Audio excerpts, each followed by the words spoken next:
Já estamos de volta com o Gazeta Entrevista, dando sequência no programa. Agora vamos falar de PEC 241, que agora é PEC 55, a proposta de emenda constitucional que está no Senado e limita os gastos públicos. Daqui a pouco eu vou conversar com o Sávio Maia, que é presidente da ADUFAC, que é o Sindicato dos Professores da Universidade Federal do Acre. Também converso com Fernando Barbosa, que é presidente do Sindicato dos Urbanitários. Hoje, em todo o país, aconteceu uma mobilização de servidores públicos contra essa PEC e daqui a pouco a gente vai debater esse tema aqui com os sindicalistas. Agora deixa eu dar um abraço aqui nos amigos da Copserge, que é nosso parceiro aqui. A Copserge é uma cooperativa de trabalho que está há 16 anos no mercado. Com união, respeito aos cooperados, a Copserge se tornou a maior cooperativa de trabalhadores do Acre. A Copserge valoriza o esforço de cada um, com a divisão de lucros, capacitação dos cooperados, assistência social, atividades educativas e de lazer. São 16 anos garantindo renda e uma vida digna para milhares de famílias. Copserge, há 16 anos, onde o cooperado vale ouro. Muito bem, eu convido o Sávio Maia e o Fernando Barbosa, por favor, podem vir para cá. Boa noite. Boa noite. Sejam bem-vindos. Obrigado. Por favor. Então, eu vou começar com o Sávio. Boa noite, Sávio. Que aqui representa os docentes da Universidade Federal do Acre. E Sávio, você já vem de uma luta que não é de agora em relação à diminuição dos investimentos na universidade pública. E agora, com a PEC, que tramitou na Câmara e agora está no Senado, essa luta de vocês se intensificou ainda mais. Como é que você avalia esse momento e a questão do ensino público de qualidade, que é o grande debate entre a categoria? Boa noite a todos e a todas, Rogério. Foi bom ter o preâmbulo, porque a nossa luta não é de agora. Eu digo que nós temos um histórico de lutas no nosso sindicato, que ele fez greve contra o Collor, fez greve contra o Fernando Henrique, fez greve contra o Lula, fez greve contra a Dilma. Então, agora nós estamos num outro momento de batalha e a PEC 55, embora tenha um preâmbulo que diz que ela vai fazer um ajuste fiscal no país, nós entendemos que ela não trata de um ajuste fiscal. Se você lê o texto da PEC, vai perceber que ela tem alguns gatilhos e, principalmente, ela deixa de fora algumas categorias, como, por exemplo, o judiciário, deixa os militares, não tem nenhum tipo de congelamento para o legislativo, e mais ainda, os próprios apoiadores do atual governo receberam quantias vultosas. Outra coisa que não se mexe é na dívida pública do Brasil. Então nós temos um conjunto hoje de um PIB que está quase beirando os 6 trilhões de dólares, que é o PIB brasileiro, e praticamente todo ano nós entregamos 50% do PIB a 5 banqueiros aproximadamente. Então, que recebem os serviços, os títulos da nossa dívida. Então, o que eu quero dizer para o povo brasileiro e para o telespectador acreano que está nos ouvindo, é que o ajuste que eles estão propondo vem simplesmente sobre 3 categorias do trabalho, especialmente da saúde, da educação e da previdência pública, e não de outros setores. Alguns setores estão ficando isentos de contribuírem com esse momento que eles colocam que é tão difícil do país. Sabe, daqui a pouco a gente continua, porque eu quero entrar mais nessa questão dos banqueiros, dos títulos da dívida pública, mas deixa eu dar uma boa noite para o Fernando e também abordar aqui o ponto de vista dos urbanitários, por exemplo, funcionários da Eletrobras Acre, que depois de tudo isso que a gente falou aqui, estão ameaçados de perderem seus empregos, porque se a Eletrobras for privatizada, certamente haverá demissões. Quer dizer, é uma preocupação de vocês, além de tudo isso, né? Com certeza. Boa noite, Rogério. Boa noite aos telespectadores. Na realidade, a luta do Sindicato dos Urbanitários, não diferente dos companheiros da Universidade Federal do Acre, nós estamos nessa luta aí, fizemos movimento já desde o governo Lula, fizemos movimento no governo Dilma, porque entendemos que energia é um direito de todo cidadão brasileiro. E especialmente nas condições que se gera a energia na região norte, aqui no estado do Acre, e nós entendemos que privatizar a Eletroacre é deixar sem esse direito algumas camadas da sociedade e sem deixar de considerar o ponto que você colocou no início, que é a questão do desemprego. Hoje a Eletroacre tem 255 funcionários do seu quadro efetivo e nós sabemos que se essa empresa vier a ser privatizada, nem todos esses companheiros e companheiras continuarão empregados.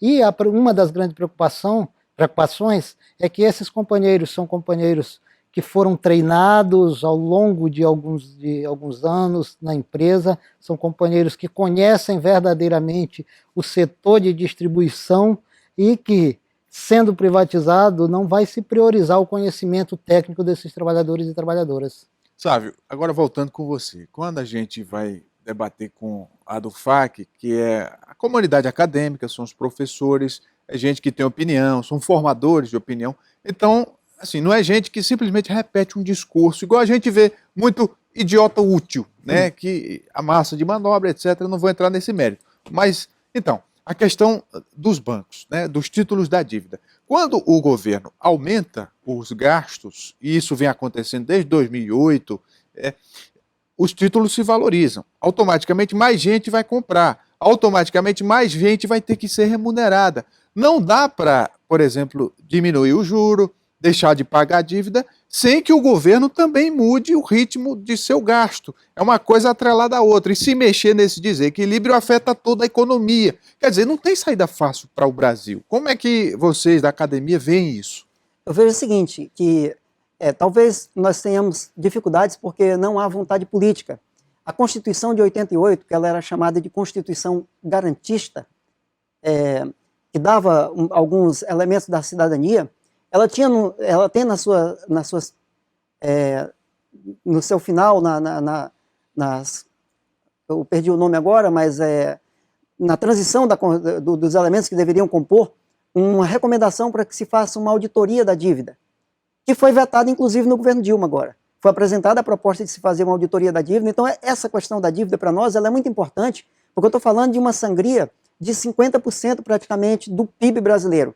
Hoje, para você ter uma ideia de como é desproporcional, a educação brasileira, em todos os seus segmentos, ela não chega a atingir 5% do PIB brasileiro. Então, países que fizeram revoluções, como nós costumamos sempre elencar, como a Coreia, ela passou a investir 20% do PIB em educação. Não preciso falar da educação do Japão, para você saber qual é o patamar e o que significa o Japão para o mundo em termos de tecnologia. Então, os países que investiram em educação, nós estávamos com uma previsão que até 2022 nós atingiríamos 10% do PIB para a educação. Viria de onde o recurso? Viria do recurso do pré-sal. Uma riqueza inominável, vale 9 trilhões de dólares o pré-sal brasileiro. E dali nós iríamos tirar recursos para financiar a educação. Mas aí começaram a dizer que a Petrobras estava falida, que só era um antro de corrupção, e resolveram privatizar o pré-sal. O que aconteceu? Agora nós não vamos ter mais 10% da educação, porque nós não temos de onde tirar. Porque não se audita a dívida, não tem recurso do pré-sal, mas há outras riquezas inomináveis no Brasil aí, eu diria só o caso do nióbio, que a gente não tem nem como quantificar o valor do nióbio, e é uma riqueza que alguns dizem que não está sendo explorada. O Brasil tem praticamente 98% de todo o nióbio conhecido no mundo, e ele é um mineral estratégico para a indústria hoje no mundo, e o Canadá, por exemplo, vende nióbio por quilo, porque qualquer foguete, qualquer avião, qualquer elemento de ponta, de tecnologia de ponta, usa o nióbio. É uma liga que permite, tanto é durável como ela é maleável, então ela permite esse uso. Nós temos nióbio em quantidade e nós não sabemos nem como é que ele está sendo explorado. Então, estou dizendo para você, essa ideia de que o Brasil é um país que tá quebrado, não é. Nós vivemos disputando se nós somos a 7ª ou a 6ª economia do mundo. Então, nós temos muito recurso, nós temos aqui um país com um território, um sol que permite a fotossíntese, que produz muito alimento. Então, só para concluir, te dizer assim, ó, nós não somos um país quebrado. Agora, obviamente, nós somos mal administrados. Esse debate esse é o problema. Está sendo muito saudável para a sociedade brasileira, porque esse ponto de vista e outros tantos têm sido colocados. Então, é de fato a oportunidade que a sociedade tem de enxergar as coisas que normalmente não são mostradas. Deixa eu voltar com o Fernando para dizer o seguinte, Fernando, privatização. Quando se privatizou a telefonia, muita gente foi contra, né, o próprio PT foi contra, e hoje provou-se que a privatização da telefonia foi muito boa para o país. É tanto que hoje todo mundo tem um telefone, todo mundo tem condições de ter um telefone. Quer dizer, no caso da energia elétrica, como é que isso soa para vocês? Olha, para nós são questões diferentes. Por quê? Porque a energia elétrica ela passa por um custo muito alto de geração, principalmente para uma região diferenciada como a região norte, onde você tem uma geração de energia elétrica, por exemplo, lá em Santa Rosa, de motores a diesel, que esse diesel, a logística para ele chegar lá para fazer a geração daqueles brasileiros e brasileiras que lá residem, ela é feita durante o período invernoso, os rios dão condições de trafegabilidade, tem que estocar, por exemplo, esse combustível durante a época invernosa, para que durante o período do verão se gere essa energia. Nós sabemos o custo, primeiro o preço, que é o combustível, e depois o custo dessa logística. E nós entendemos que o setor privado ele busca única e exclusivamente o lucro. E buscando esse lucro, nós temos a preocupação de como essa energia vai ser gerada para essas populações, porque sabemos que, pelo custo tanto do combustível que gera essa energia, tanto quanto pela logística, se o consumidor tiver que pagar o valor do quilowatt pela geração, aqueles brasileiros e brasileiras não terão condições financeiras de pagar essa energia. Para a gente finalizar, como é que está a proposta de privatização? Avançou do que estava o ano passado? A proposta de privatização para essas empresas distribuidoras avançou sim. Nós temos hoje as 6 distribuidoras do Norte e Nordeste, mais a CELG de Goiás.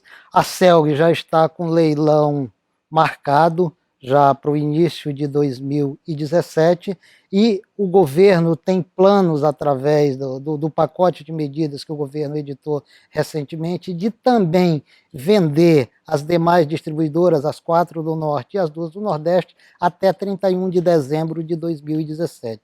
Obrigado, Fernando. E sabe, para a gente encerrar, dizer o seguinte, esse debate é muito produtivo, muito saudável, e eu acho que a academia, junto com outras forças, estão marcando posição e forçando o próprio Congresso a rediscutir tudo isso. Muito obrigado, Rogério. Eu acho que o tempo mesmo é curto para a gente debater temas tão importantes, mas dizer, por exemplo, que na questão das privatizações, nós temos alguns exemplos que não são tão edificantes também. Você pega um plano de saúde, os atendimentos não são bons, nós pagamos o plano de telefonia mais caro do mundo, o plano de TV por assinatura dos mais caros do mundo, as passagens aéreas mais caras do mundo, o transporte coletivo aqui no Acre não é um exemplo de bom serviço prestado pela iniciativa privada. Então nós temos vários serviços prestados pela iniciativa privada que não são tão bons quanto alguns serviços prestados no próprio serviço público. Pode-se criticar o que se criticar o Sistema Único de Saúde, mas o modelo do Sistema Único de Saúde é uma das melhores experiências que a gente tem em nível mundial. Então eu sou altamente favorável que a gente continue tendo um Sistema Único de Saúde para que a gente possa lutar para melhorá-lo, que a gente continue tendo universidade pública para que a gente possa continuar lutando para melhorá-las. E aí, é uma bandeira que o nosso sindicato encampa, que é, de fato, a defesa da manutenção do financiamento público das instituições públicas pelo Estado. Muito bem. E assim a gente faz o intervalo, mas antes de ir para o comercial, deixa eu só lembrar que você que gosta de ganhar prêmios, olha, participe da promoção do Acre Clube de Vantagens, que está na reta final, mas ainda dá tempo de você comprar nas lojas credenciadas. A cada R$30 você recebe um cupom para concorrer a sorteios de R$1.000 diariamente.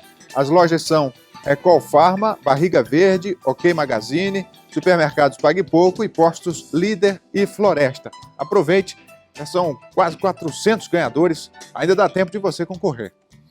Vamos fazer o intervalo comercial, o Gazeta Entrevista volta daqui a pouco.